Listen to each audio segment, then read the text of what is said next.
बिस्मिल्लाहिर्रहमानिर्रहीम। शुरू करता हूँ अल्लाह के पाक नाम से जो बहुत बड़ा मेहरबान नहायत रहने वाला है। दोस्तों, बहनों, भाइयों, बुजुर्गों, अस्सलाम वालेकुम वरहमतुल्लाहि वबरकातुहू। हम आपको हुज़ूर पाक सल्लल्लाहु अलैहि वसल्लम की हदीस मुबारक के इस सिलसिलावार प्रोग्राम में हम खुशामदीद कहते हैं।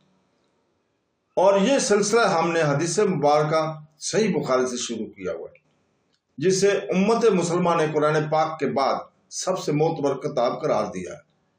हदीस मुबारक अल्फाज का बयान नहीं है सिर्फ, बल्कि हदायत का चिराग, सुन्नत का दरीचा और हुज़ूर पाक सल्लल्लाहु अलैहि वसल्लम की अबदी हिकमत की याद दहानी है।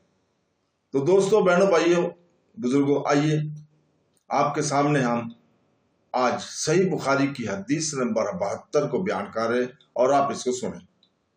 हजरत मुजाहिद रज़ियल्लाहु ताला अन्हु कहते हैं कि मैं हजरत अब्दुल्ला बिन उमर रज़ियल्लाहु ताला के साथ मदीना तक रहा, लेकिन मैंने इन्हें एक हदीस के सिवा और कोई चीज रसूल पाक सल्लल्लाहु अलैहि वसल्लम से बयान करते हुए नहीं सुना। उन्होंने कहा कि हम नबी करीम सल्लल्लाहु अलैहि वसल्लम के पास बैठे थे कि आपकी खिदमत में खजूर का गूदा लाया गया। आपने फरमाया, दरख्तों में एक ऐसा दरख्त है जिसकी मिसाल मुसलमानों की तरह।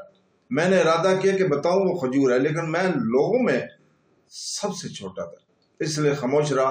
नबी करीम सल्लल्लाहु अलैहि वसल्लम ने फरमाया वो खजूर का दरख्त है।